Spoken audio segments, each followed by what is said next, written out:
नमस्कार, मैं माइका गोवर्धन रेड्डी हूं। देखिए, हर चुनाव सिर्फ शोर नहीं होता। ये आंकड़ों और जमीनी हकीकत से बुनी एक कहानी होती है। आज हम गढ़वा 2024 के चुनाव का विश्लेषण करेंगे, ये समझने के लिए कि मतदाताओं और नेताओं के बीच का जो रिश्ता है वो कैसे बनता है, कैसे बिगड़ता है और सबसे जरूरी, उसे फिर से कैसे बनाया जा सकता है। हमारा फोकस है झारखंड का गढ़वा। अब इसे सिर्फ एक विधानसभा क्षेत्र की तरह मत देखिए, इसे एक प्रयोगशाला समझिए। यहां जो कहानी घट रही है वो एक तरह से पूरे देश की कहानी की झलक है। ये कहानी है वोटरों और उनके नेताओं के बीच के उस रिश्ते की जिसका हर 5 साल में इम्तिहान होता है। यहां के नतीजे सिर्फ हार जीत नहीं बताते, बल्कि ये लोगों की उम्मीदों और उनकी अधूरी जरूरतों का आईना भी दिखाते हैं। तो हमारा विश्लेषण 6 हिस्सों में होगा। सबसे पहले हम गढ़वा के जमीनी हकीकत को समझेंगे, फिर 2024 के जनादेश के आंकड़ों को देखेंगे, इसके बाद हम नतीजों का विश्लेषण करेंगे, 20 साल के चुनावी पैटर्न पर नजर डालेंगे और आगे के लिए एक 4 सूत्री रास्ते पर बात करेंगे, और आखिर में हम विश्वास और उद्देश्य को फिर से बनाने की बात करेंगे। तो चलिए पहले हिस्से से शुरू करते हैं, गढ़वा की जमीनी हकीकत। अगर हमें राजनीति को सही मायने में समझना है तो हमें सबसे पहले उन लोगों के रोजमर्रा के जीवन, उनके संघर्षों को समझना होगा, जिनकी सेवा के लिए ही तो ये पूरी व्यवस्था बनी है। किसी भी जगह की कहानी उसकी मिट्टी से शुरू होती है। गढ़वा में ज्यादातर लोगों की रोजी रोटी बारिश पर टिके खेती बाड़ी पर निर्भर है। इसका सीधा मतलब ये है कि यहाँ का जीवन, यहाँ की अर्थव्यवस्था, यहाँ की उम्मीदें, सब कुछ मानसून के एक जुए पर टिका है। जब बादल बरसते हैं तो खेतों में फसल और घरों में खुशहाली आती है, और जब रूठ जाते हैं तो सिर्फ जमीन नहीं, लोगों का भविष्य भी सूख जाता है। इसीलिए यहां लोगों की जरूरतें बहुत बुनियादी हैं: पीने का पानी, चलने के लिए सड़क और परिवार चलाने के लिए काम। तो फिर लोगों की सबसे बड़ी शिकायतें क्या हैं? नंबर 1 पर हैं सड़कें और बुनियादी ढांचा, दूसरे नंबर पर युवाओं के लिए रोजगार, और तीसरे पर खेती और सिंचाई की समस्या। ये सिर्फ चुनावी मुद्दे नहीं हैं, ये लोगों के सम्मान और उनके अस्तित्व से जुड़े सवाल हैं। सोचिए, एक खराब सड़क का मतलब सिर्फ असुविधा नहीं है, उसका मतलब है कि कोई मरीज शायद वक्त पर अस्पताल न पहुंच पाए। रोजगार की कमी का मतलब सिर्फ खाली जेब नहीं, इसका मतलब है प्रतिभा का पलायन और टूटते हुए सपने। गढ़वा का जो सामाजिक ताना बाना है वो भी बहुत महत्वपूर्ण है। यहाँ की आबादी में लगभग 24% अनुसूचित जाति और करीब 15.5% अनुसूचित जनजाति के लोग हैं। ये आंकड़े हमें बताते हैं कि इन समुदायों की आवाज और इनकी जरूरतें यहाँ के राजनीतिक भविष्य को बनाने में एक बहुत बड़ी भूमिका निभाती हैं। इनके मुद्दे, इनकी उम्मीदें और इनकी भागीदारी किसी भी राजनीतिक दल के लिए निर्णायक हो सकती है। हमारे संवैधानिक ढांचे में सार्वजनिक भाषण के साथ एक बहुत गहरी जिम्मेदारी जुड़ी होती है। इसका मतलब ये है कि नेताओं का ये कर्तव्य है कि वो मतदाताओं की गरिमा और उनकी जमीनी हकीकतों का सम्मान करें। जब वो बोलें तो उन सच्चाइयों की बात करें जिन्हें हमने अभी देखा, न कि उन्हें नजरअंदाज कर दें। यही एक जिम्मेदार नेतृत्व की पहली पहचान होती है। चलिए अब 2024 के जनादेश पर आते हैं। जमीन की हकीकत सुनने के बाद अब देखते हैं कि लोगों ने वोटिंग मशीन के जरिए क्या कहा।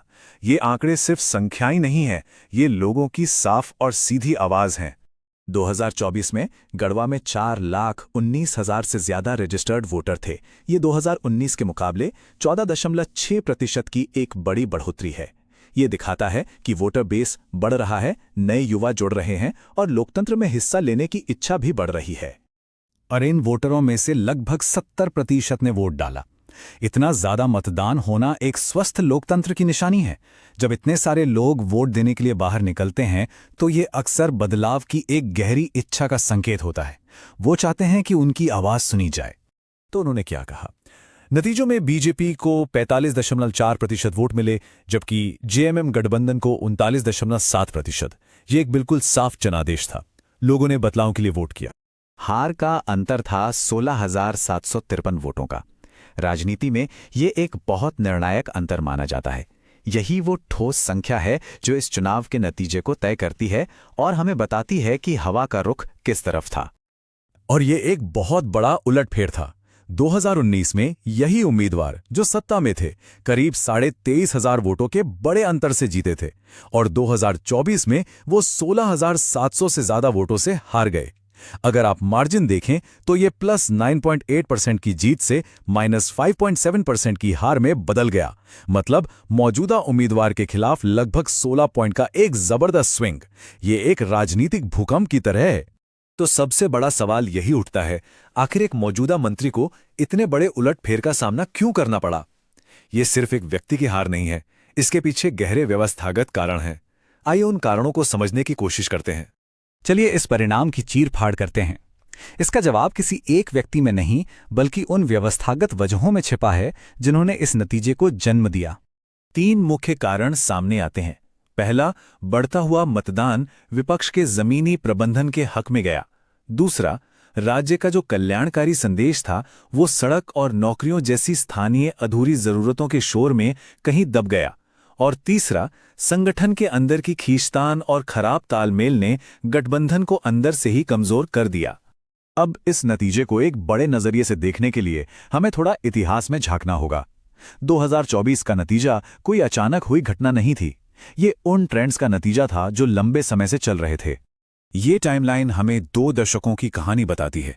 हम साफ देख सकते हैं कि गठबंधन का वोट शेयर 2014 में अपने शिखर पर पहुंचा और उसके बाद लगातार गिरता गया।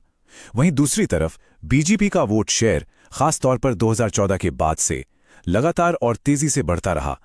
ये एक धीमी रफ्तार से हो रहा बदलाव था जो आखिरकार 2024 में एक निर्णायक मोड़ पर आ गया। तो यहां सबसे जरूरी बात यह है कि 2024 का नतीजा कोई हादसा नहीं था। ये एक दशक से चल रहे ट्रेंड का नतीजा था। नींव में दरारें बहुत पहले से पड़ रही थी, घर तो अब गिरा है।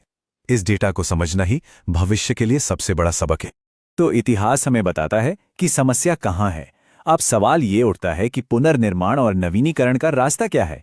इस ट्रेंड को आखिर पलटा कैसे जा सकता है? सिर्फ चुनाव जीतना नहीं, बल्कि लोगों का भरोसा वापस कैसे जीता जाए?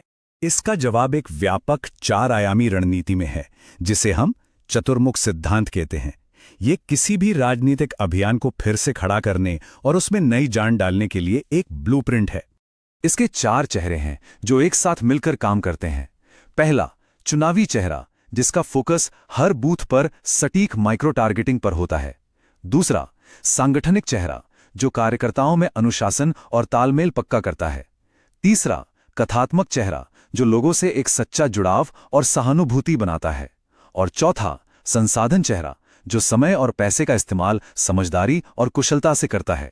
चलिए एक चेहरे को थोड़ा और समझते हैं। कथात्मक चेहरा, यानी एक बेहतर कहानी कैसे कही जाए। एक नया नारा हो सकता है, सिर्फ वादे नहीं, असली बदलाव।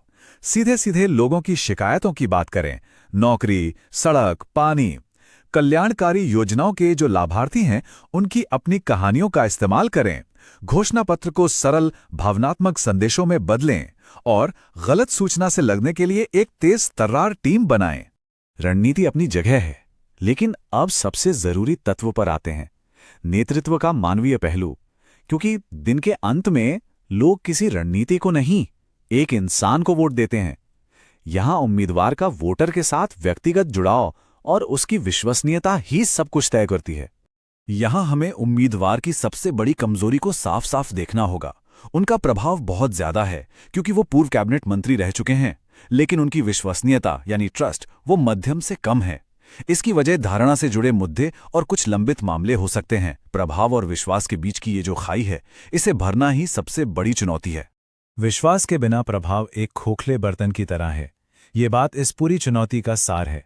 आप कितने भी प्रभावशाली क्यों ना हो, अगर लोग आप पर भरोसा नहीं करते तो आपका प्रभाव बेकार है। वो शायद आपकी सुन ले, लेकिन आपके पीछे चलेंगे नहीं। तो फिर विश्वास की इस कमी को कैसे पूरा किया जाए? इसके लिए सिर्फ शब्दों से नहीं, बल्कि ठोस कदमों से काम लेना होगा। हर हफ्ते खुली शिकायत निवारण सभाएं करें। ऐसी सार्वजनिक जवाबदेही तय करें जो लोगों को दिखे। जहां शिकायतों का समाधान नहीं हुआ, वहां पिछली गलतियों के लिए विनम्रता से माफी मांगे और सामुदायिक कार्यक्रमों के जरिए लोगों से एक व्यक्तिगत गर्मजोशी भरा रिश्ता बनाएं। सच्चा नेतृत्व नागरिक के सम्मान और उसकी गोपनीयता का आदर करने की नींव पर ही बनता है। भारत के डीपीडीपी फ्रेमवर्क के तहत इसका मतलब है कि वोटरों से जुड़ते समय उनकी सहमति और उनके डेटा की निजता को सबसे ऊपर रखना होगा। विश्वास इसी सम्मान से पैदा होता है जब लोगों को ये महसूस होता है कि आपको सिर्फ उनके वोट की नहीं, बल्कि उनकी भी परवाह है। और अंत में गढ़वा की ये कहानी हमें एक बड़ा मौका दिखाती है। लोग अब ऐसे नेताओं के लिए तैयार हैं जो राजनीति से ऊपर उठकर उद्देश्य को रखेंगे। एक ऐसी राजनीति जो ज्यादा जिम्मेदार हो, ज्यादा जवाबदेह हो और लोगों की जरूरतों के प्रति ज्यादा संवेदनशील हो। जो भी दल या नेता इस बदलाव को अपनाएगा, भविष्य उसी का होगा। If you want to become a people-centric leader and uplift your constituency, get in touch with Blueprint Strategies AI at mgr@blueprintstrategies.ai or call 080-4204-1602. Purpose Beyond Politics.